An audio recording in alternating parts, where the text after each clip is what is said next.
రోజు రోజుకి టెక్నాలజీ పెరుగుతున్న రోజుల్లో గ్రామాల్లో ఇంకా రాజరిక పాలన జరుగుతుందా అనిపిస్తుంది. కొన్ని గ్రామాలను చూస్తే మనం రాతి యుగంలో ఉన్నామా, ఆధునిక సమాజంలో ఉన్నామా కొన్నిసార్లు అనిపిస్తుంది.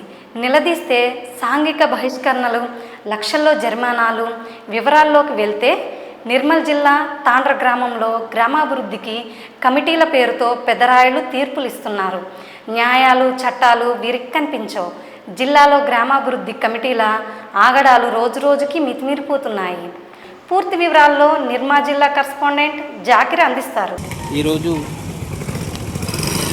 నిర్మల్ జిల్లా మామిడ మండలంలోని తాండ్రా గ్రామంలో వీడీసీ ఆగడాలు మరీ మితిమీరిపోతున్నాయి. పెద్దరాయుళ్ళ తీర్పులతో వాళ్ళని జరిమానాలు విధించి భయభ్రాంతులకు గురి చేస్తున్నట్టు మన దగ్గరికి అజయ్ గౌడ్ అని వచ్చారు. మనం వారిని అసలు ఏం జరిగింది, ఎందుకు వారికి జరిమానా విధించారు, ఇంకా గ్రామ బహిష్కరణ చేస్తామని కూడా అన్నారంట.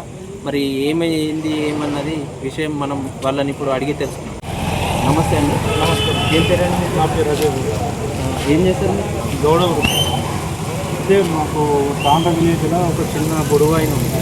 ఆ గొడవ ప్రకారము వీడియోలు ఏం చేసిందంటే 2 లక్షల దండులు ఏమన్నారు సార్. మాకు ఎక్కడ తోచని స్థితిలో వేరే దగ్గర అడిగి తెచ్చినాము. వాళ్ళు 2 లక్షలు అటే ఉంచుకొని మమ్మల్ని ఇబ్బంది పెడుతున్నారు. ప్రతిసారి ఏ విషయంలో ఇట్లా 2-3 మాటలు అంతే జరిగింది సార్.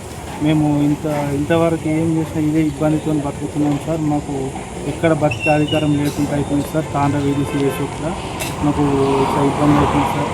ఒకటి జరిగింది ఏంటంటే, మేము వేరే వాళ్ళని ప్రశ్నించుడికి మమ్మల్ని నువ్వు ఎందుకు ప్రశ్నిస్తావు, దేని గురించి ప్రశ్నిస్తావు, మేము వీడియోస్ ఉన్నాం కదా, మాకు అడగాల ప్రతిదానికి. అంటే వీడియోస్ చేసిన అరచకాలని మేము అడగద్దట సార్.